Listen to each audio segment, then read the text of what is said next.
So I'm John Brady. I'm an artist and retired lecturer from the ATU. I'm from Westport originally. Um, I'm in art space for maybe around 20 years now. Um, I Back in 1992, 93, Ger Sweeney let me take his studio for a summer when the art space were based on Dominic Street. And that was my first um, experience of having a studio in Galway. Yeah, and I did travel the world. Yeah, I kind of like went to, I think, about 24, 25 different countries and sent home 26, 27 sketch pads. Um, and yeah, they've kind of like the sketchbooks have always been a major part of my process, but those sketchbooks became particularly important in my work. The Well, when you're traveling, I solo travel. I go places on my own, which is great because I can come and go as I please, stay as long as I want. But when you are traveling alone, you have a lot of time, and that time can become kind of oppressive. You're not with people, so you can get kind of lonely, and sketchbooks become a way of negotiating that those feelings of loneliness, or celebrating a place that you are, or making contact with people, doing portraits of people. It's a fabulous way of marking the time, as it were. My first, like when I was in college, we were always told to do sketch pads, and it was always a bit of a chore. I did it because the lecturers wanted the sketch pad, so I kind of like for the assessment, I preferred just painting or making or whatever, and the sketchbooks didn't really make sense to me until 1991. When I was about, I think it was around 91, I was around 22. I went to India for 3 months, and that's where I kind of had my initial epiphany as regards sketchbooks. I was traveling for 3 months. I had loads of time, nothing to do, so I bought little copy books that I could get in a bookshop, and did some drawings with pencils. And when I was traveling for those 3 months, I did three small sketchbooks. They're my most precious things in my life. I really guard them. They've kind of begun to fade because the pencil kind of like gets rubbed, the pages get rubbed, so they've kind of like fade.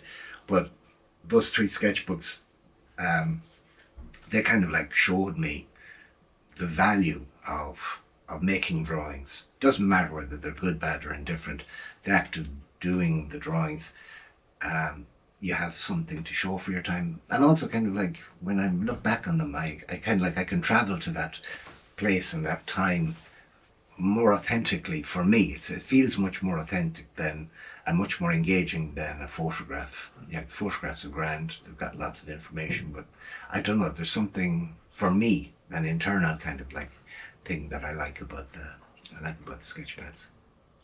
Memento mori is kind of like, it's fair enough kind of like interpretation of them. They are a kind of like, there is an existential quality to them. Yeah, they become part of your life.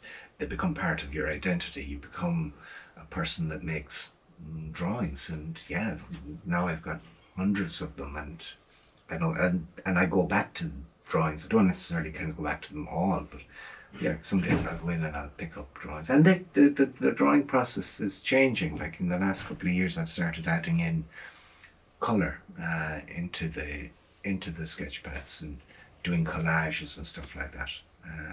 And it's, yeah, I started colouring in sketch pads from years back. Like normally I just use a Uniball pen, which is waterproof ink, and it's got a metal head on it so it doesn't break, and it gives you a lovely fine line, and it's quite robust. But I would go and I'd travel and I'd fill up maybe 3 or 4 of these sketch pads, and the drawings kind of like develop a uniformity because the material kind of quality is kind of uniform. So kind of in the last few years I've started colouring in, for want of a better word, the drawings, and it brings them back to life again. Yeah, each page is a bit different because of the colouring, and it's kind of like revitalising the sketchbooks for me, in a way. That's a great question. I was just talking to somebody there, a couple of weeks ago about when I was a kid and when did kind of like art kind of like enter into my life. And I remember kind of when I was in secondary school or primary school, we used to do drawings. Like we'd have a copybook, and you draw a load of tanks on one side of the page, and then you draw tanks on the other page, and then you'd like, it was the days before Game Boy or whatever kind of like online gaming that they have nowadays, and you draw little dots of the bombs, and you'd blow up a bomb, and then you'd have another one. So you'd draw out a whole battle scene on the page, and then the left page of the book would win, or then it was nonsensical. And then kind of like I liked science. I used to draw kind of these chemistry sets, like with tubes, and then I'd blow the whole thing up with the drawings. It was they were nonsensical, but they were the first time I started drawing.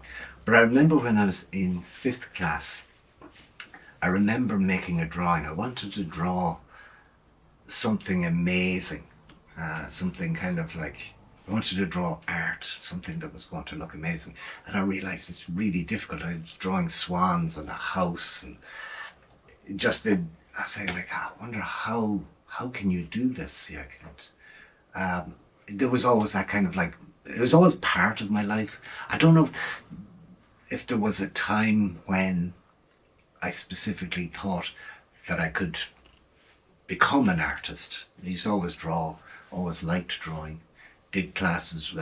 Brady Burns was the local art teacher. I don't know if you know Brady, but Brady used to give art classes and stuff like that. And there was another woman, I can't remember her name now. She used to do art classes as well. We used to do frescoes with this woman. And I don't know. I always enjoyed it. I never thought that it would be necessarily a profession until I was in my leaving cert year, and I studied in the CBS, and it was a very practical school. It was all about getting a job, being sensible, and I liked science, so I had been kind of like streamlined into doing kind of like science, chemistry. I did chemistry, agricultural science, and physics for the leaving cert, and so I was kind of like being funneled into the science end of things. I was going to often do polymer science in Athlone and make egg cartons for the rest of my life. But I visited my sister-in-law, and we had a conversation. She said, find something you enjoy doing and then get good at it so that people will pay you to do it. So I thought, well, actually, I love making paintings and drawings, and I love art. And I don't think she really expected that was going to be the result of it. But I went off and I studied art, and yeah, it all worked out really, really well for me. I'm very, very grateful and very fortunate the way things worked out. Well, it was the ATU Galway, but it was, in those days, it was called the RTC Galway. And yeah, it was, yeah, I did an interview. I kind of like went up with the portfolio, Lachlan Hoare and Geraldine Quinn, did the interview. You had to spend the whole day there drawing, and then you went in with your portfolio and you talked to them, and then you went out and you continued your drawings. And it was a big thing. There was kind of like, there must have been about 50 people, and it was like they were doing 3 days of interviews. There was about 50 people there, so it was kind of like, it was a big operation. And anyways, like a couple of weeks later, I got word that I'd been accepted onto the course. So that was kind of one of the happiest moments of my life. You know, like I just remember jumping around the kitchen, you know, with the letter. I was so happy, and yeah, it was wonderful to kind of like think that yeah, maybe this is kind of like this could work. You know. Yeah, I did the foundation year. That was with Lachlan and Jardine, and then I did 3 years. The second year of which I failed, and I had to kind of my family couldn't afford to pay to repeat the year, so I had to take a year out.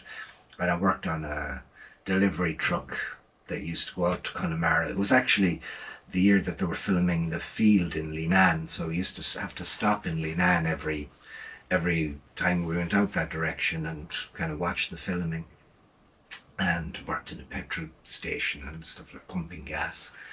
But it was great. It was kind of like it kind of it copped me on in a way. It kind of like made me realize, yeah, like I have a choice. I can, you know, mess this great opportunity to go to art college. I can mess it up, or I can give it everything I've got. So when I returned to college, yeah, I kind of like I went back with, yeah, yeah, kind of like a completely different attitude. I was just grateful to be there, really appreciated the opportunity, and worked really, really hard. So I finished off there, and then I took a couple of years out, and I, after about 2 or 3 years working at different jobs, I didn't expect I'd ever become an artist. Yeah, kind of like there's no galleries, there's no steady income from it. I always expected I'd have to work as a barman, which I did, a plumber's assistant, you know, kind of like delivery trucks, blah, blah, blah, all these different kind of part-time jobs to kind of like bring in the rent. And then after about 2 or 3 years of that, I found I could go back to college to do the honours degree. Yeah, it was a 4-year degree that I'd done, which was the equivalent of the honours degree, but through a technicality I was allowed to do another year and call it an honours degree. So I said great, and got funded to do it. So I went to Cork and I did the honours degree down in Cork. And when I was down there, I, I applied to do the Masters in Barcelona, in European Fine Art in Barcelona. So yeah, the social welfare were wonderful. They gave me a mature student allowance, which they paid into my bank account, which I was able to access in Spain. It was very, very, very tight, and I had to kind of like use all my savings and borrow a couple of thousand to fund it. But it was wonderful. It was the first time I'd lived outside of the country. The freedom and the kind of like the chance to, yeah, just assume a different kind of like relationship. Nobody knew me. I could be kind of like myself in a way that was kind of like, yeah, when you're in Ireland, you're kind of like I don't know. Like, people that have lived outside of the country probably have an idea of what it feels like to kind of like live for a period of time away from Ireland. Ireland is fabulous, and I love it. But you find you behave in a particular way here, whereas when you're abroad, yeah, it's liberating, and it was wonderful. Yeah, well, when I did my MA, kind of like I predominantly worked in buildings, sculptures, getting found objects and putting them together, assembling, and so kind of yeah. For my MA, the work was predominantly sculptural. I did painting. I suppose the biggest change in the painting happened when I was in Cork. I kind of like I moved from representational to a more synthesized image making process, and throughout my career it's changed. It changes. It's not. I don't have a style. This is one of the beautiful things about not having a career in art. I can paint what I want, when I want, how I want. Yeah, there are kind of like people. There is an identifiable thread probably through my work, but I am not confined in a way that if I was a career artist, I would have to, produce a particular type of work possibly for the gallery. So I just make the work that I like. Oh, Well, this is it. It's kind of like, that was lovely. It was lovely to have that show because I got time to try out different types of things. So kind of like, and yeah, Vanessa Jordan was wonderful as a curator, really great help in helping me make decisions about what I wanted to do and how to place it and all the rest of it. But yeah, kind of because I'm not famous, because I'm just somebody that makes paintings and drawings and sculptures from time to time. Yeah, I can do the things that I want to do. Yeah, I can, when I work with certain materials, I've kind of like, I find that I respond in a particular way. When I work with other materials, the image making kind of like changes too, and they kind of like they satisfy different parts of my personality, I suppose. So after I did the MA in Barcelona, we had 3 months in Winchester. I got a distinction, which was wonderful. I was really really happy and surprised with, but grateful for. When I came back to Ireland, and yeah, it was back to kind of living at home with mum and dad, and kind of going, what the feck? I've spent all my money and I've nothing to show for it, and there you go. But I kind of went up to the RTC and I said, look, I'm available. Went in and I met Siobhan Piercy and Declan Holloway, and I said, look, I'm available if any jobs come up and stuff like that, and I've got my master's now and da da da. And a few weeks later, a day's teaching came up on the part-time degree with Hugh McCormack, and well, what's his name? Costello, Liam. I think it was Liam Costello. I can't remember. Apologies, but Mr. Costello will have to do. And the three of us used to teach on the part-time degree in Galway. And then the following year, I started I got another day's teaching on the part-time, or on the full-time course in the first year. And then the following year after that, I started a part-time degree course in Castlebar. And yeah, and it was, so kind of like little by little. And then in 2004, I got a contract for teaching. And then yeah, I never imagined that I would be a successful teacher. I never thought that I had the personality or whatever. Yeah, they just didn't think I'd be any good with it. But I remember I used to do Saturday art classes with Max Duffy in Westport in Castlebar in the Linen Hall. And we used to do kind of like small projects, art projects for kids and stuff like that. So she was a very competent, and she is a very competent teacher. So she was a great help in giving me confidence in the teaching and stuff like that, and developing a plan of action for a class or stuff like that. So that kind of like, when I went in to teach, yeah, it was very stressful at the beginning because I hadn't been trained as a teacher, and it was quite an intuitive response. I kind of like, I taught what I'd been taught.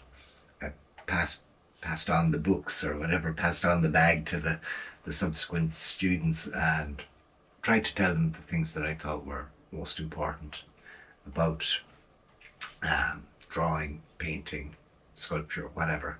I tried to kind of like be as authentic in what I taught as what I learned, what I thought resonated for me. I just told other people what I think might resonate for them. It's a kind of, it's a funny job. Yeah, yeah. The thing is, like, everybody. This is the beauty of art college, is that you do get different voices.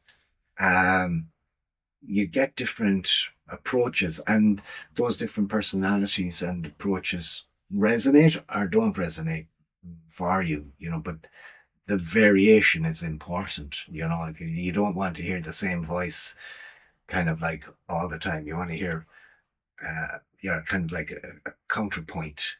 And so that it helps you to kind of develop your own critical skills in looking at your own work. If you hear just one kind of like similar kind of comment all the time, then you don't really.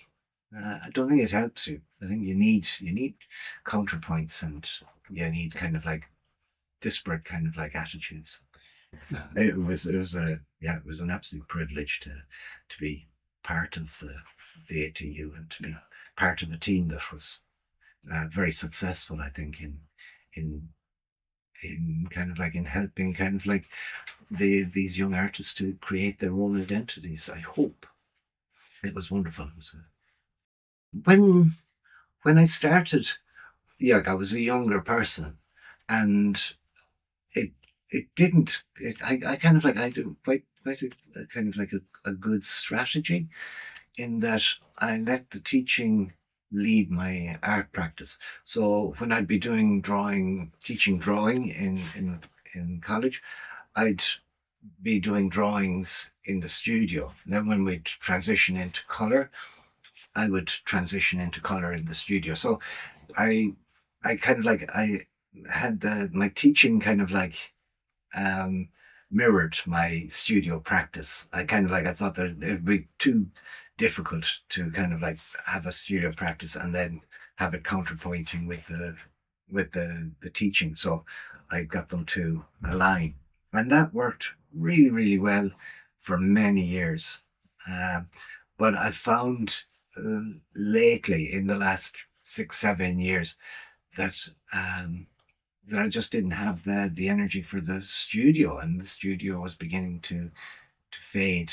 And I had to kind of, all my energy had to go into the teaching. So I just thought, like, yeah, I'll give the teaching everything for the last 5 years, 6 years. Studio practice, as I say, kind of like was not getting the attention that it needed. It was continuing, but not with the same vigor, I suppose, as in when I was younger. So then I just said, yeah, kind of like, teaching is. I've done 27 years of it, and it was wonderful, and it would be nice to have that time now for my studio. So I don't know. I kind of, I don't know if I helped anybody. It's hard to kind of like say.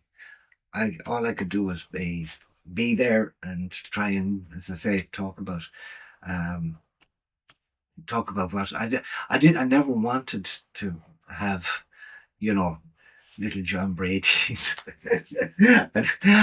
Just that's I didn't want. I found that kind of like not really great, to be kind of producing acolytes.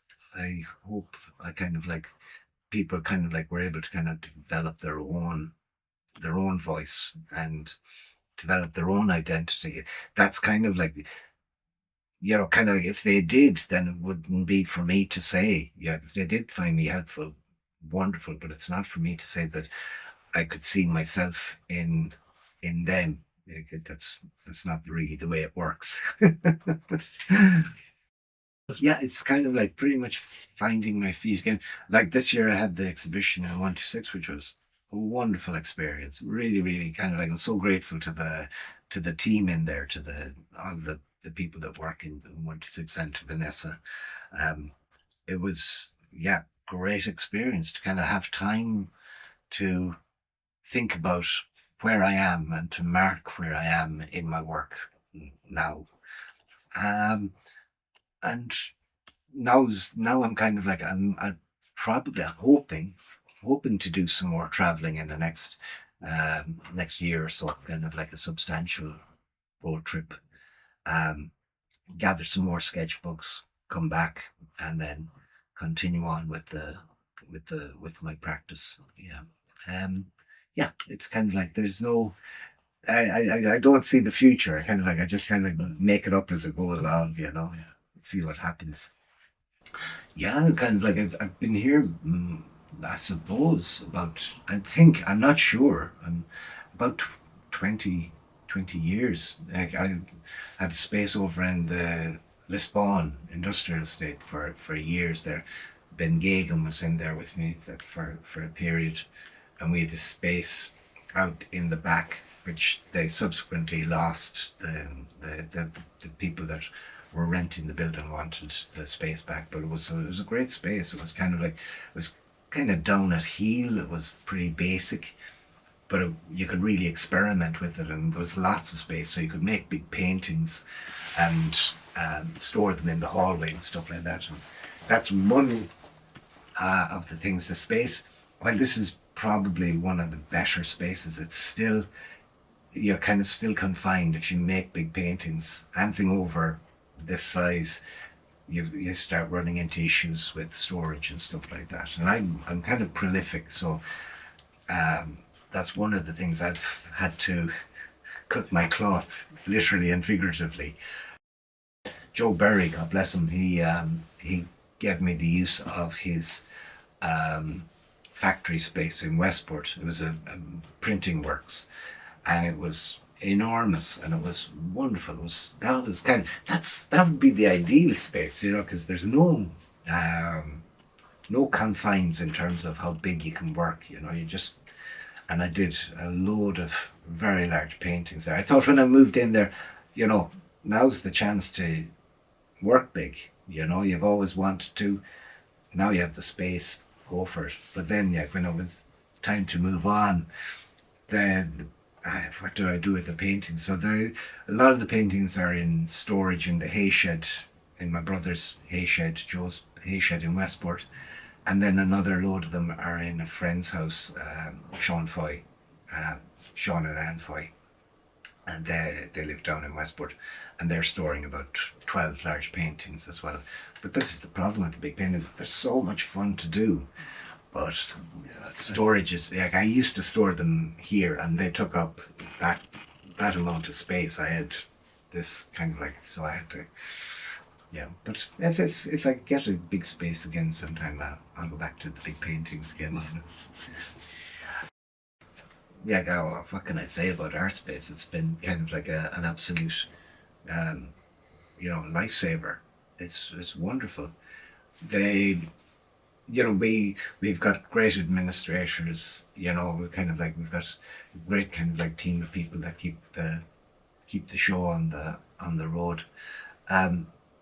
Like when I come in the morning, like Fiona's usually here, and Louise Manifold's across the way, Helen inside, Enda downstairs. We kind of like we bump into each other, and sometimes we chat and stuff like that. Myself and Fiona are kind of like we chat a lot, and Laura as well. We kind of like we see each other fairly regular and kind of catch up and like. So the kind of like just the social side of it is wonderful.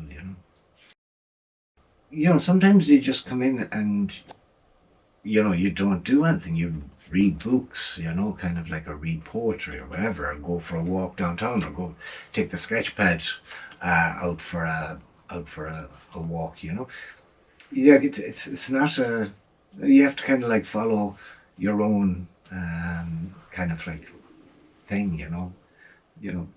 But it's great. As I say, it's great having.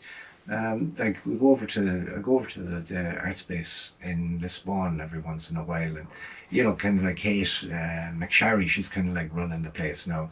After Ger Ward, God bless him, he looked after it for many years. Kate's in there now, and she's kind of like, I don't use the print room, but she's reactivated those spaces for people that want to do prints and stuff like that. And Kathleen Fury, kind of like, she goes in and does workshops on different types of printing processes and that. But we've got a very dynamic group of people. When I started, Ger kind of had a quiet, steady hand. Kind of like there was. It kind of kept the place kind of like going. there wasn't, yeah, he was, he just kind of like, as I say, kind of kept things steady. He was a lovely man, a real gentleman. And, you know, if you had a problem, yeah, he'd sort you out. Um, yeah, he kind of like he just kept this steady as she goes. There wasn't kind of like big. Um, one of the problems with um, arts groupings that I've found, uh, that it can get quite emotional. People can kind of like have strong feelings about things, and which can lead to tensions within groups, and people can get kind of like hurt. And one of the great things about Ger was that he kept a steady line, so that people didn't get get hurt. And I thought, yeah, I just felt he was a great benefit to us at the time. You know, it's the nature of the beast. You're dealing with artists where we tend to have a higher emotional range than your average scientist or whatever, bookkeeper, accountant. We tend to have a broader emotional range, so there is kind of like scope for hurt there. Yeah, I just hope it's still here, in whatever form it takes. If we can manage to have a dedicated space, you know, with other groups and stuff like that, that would be fantastic. But yeah, kind of the benefits that ArtSpace has brought to Galway in terms of providing a working studio spaces for so many artists in the city, it's invaluable.